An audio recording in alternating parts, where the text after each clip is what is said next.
Okay, so the keyboard lies under here. Real quick, there's a nice cable catch that holds this stuff. I'm just gonna do one cable, two cable. Blue goes on the bottom. That's all removed.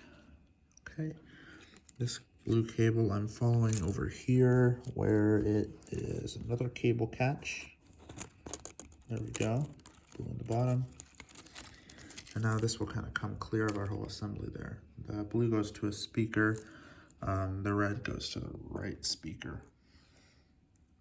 This is our whole speaker alignment thing. That's kind of a better cable management. Another cable catch down there, see that?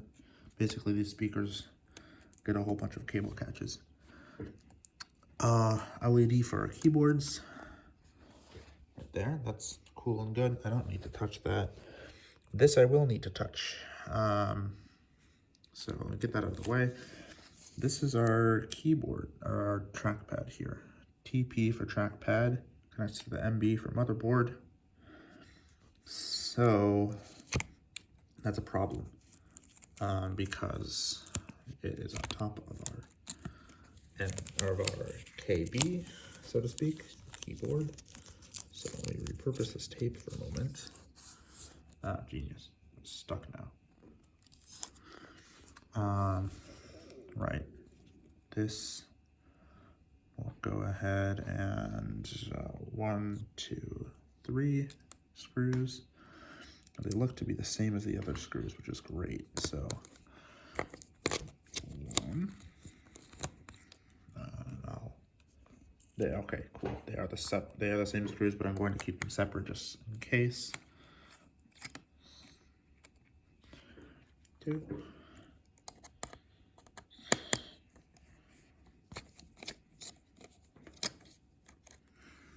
There's this lovely motherboard is stuck to the point where I cannot even budge this rotationally. That's cool. Worst case scenario, I just need to break the mount for it, but not worrying about that right now.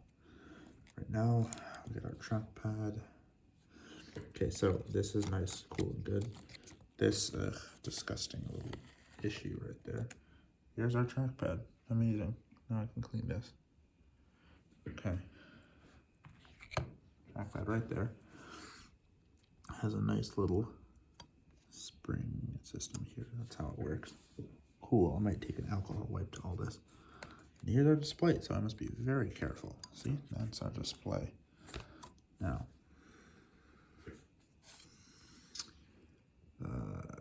herein lies our keyboard. So, as long as this is good, okay, that is a magnet. That's an electromagnet. I see. I'm just gonna remove this electromagnet from right there. Cool. I think that's how the screen determines whether or not it's closed. Keyboard. Let's do a tiny bit of prying and see where and if it wants to budge. It doesn't want to budge there. Okay, well, I can see an issue. These are going to keep it very firm and stable in there. This is not going to budge for shit. And neither is this. This is kind of how it stays stable without breaking the computer, I see. So, remove a little bit of tape here, a little bit of tape there. Expose that shit. Okay. Is there anything here that I need to be worried about? LED could do to get out of the way. Oh yeah, I'm gonna remove this so it's not in the way, but keep in mind, this plugs into my TB hard drive. I can just remove that manually. Shouldn't need too much manipulation. There we go. And there's no issues there. There we go. This removes, and I'll place it off to the side there. If only that screw would be gone, I would have such an easier time with this. Okay. But looking over here, it appears to be good so far. Just this is a goddamn problem.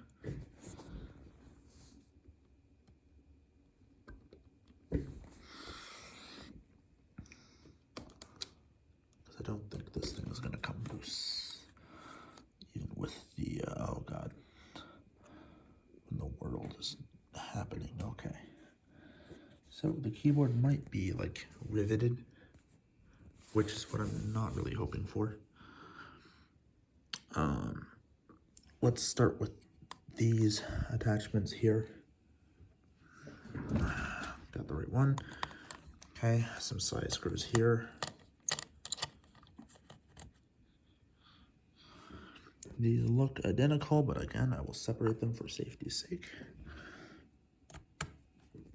Here, screw number 2. This should attach to the factory port or whatever you want to call it. I don't know what they use this for, so it beats me what they use that for. It's some spooky thing over here. What, this thing? Yeah, I have no idea what that port is for. It leads over here. No wires, no nothing. So your guess is as good as mine. Anyway, that's gone. Get some debris here. Okay, next are these 2 brackets. I'll start with the, what's it, computer left one. Oh, that's tight. Bigger screwdriver time. We have 3 screws in this one and 3 in the other. So screw, screw, screw. Nice, it's one of those blue tipped ones, and I will place it off the side separate as well. So there should be 6 screws in total in that pile.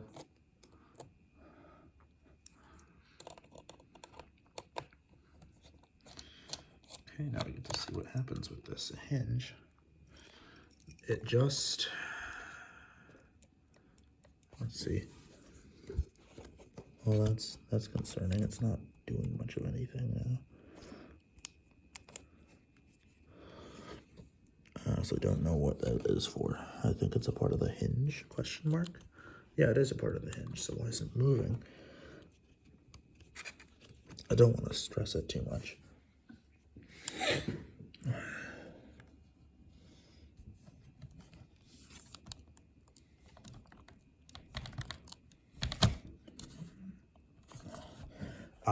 It moves, it doesn't move independently, so this one needs to be detached too, and then it'll be fine.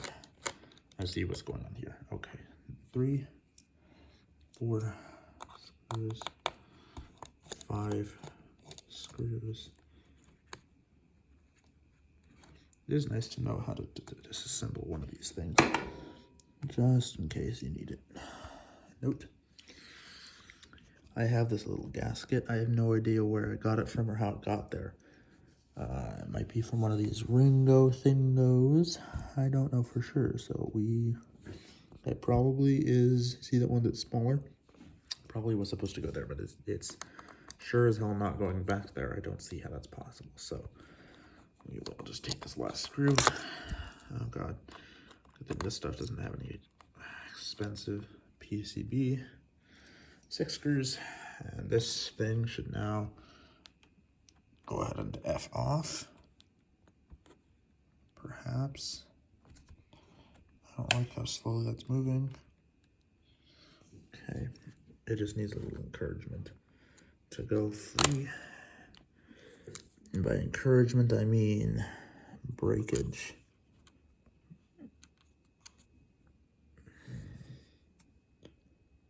Turns out that did not want to move. So we do have a little breakage here. What is it? No, that black thing here. This has broken off a bit, as you can see. So we'll pour some malt for our fallen homie here, and we'll keep moving on with the build. So it does actually want to move. Okay. That's as far as I feel comfortable moving it. Let's try, okay, let's actually remove this. Okay, this is now separate from our monitor, which is cool. So this is our whole setup for part 5. We are finally about to extract our actual keyboard part. I'm gonna have to do a bit of thinking on this one.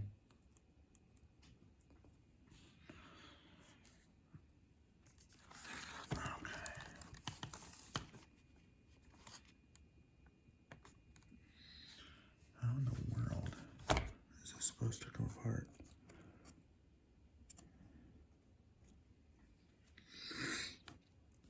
Yeah, I'll have to do some thinking. Part 5 is ready to, we're almost ready to take out the keyboard, so I'll tell you how that goes.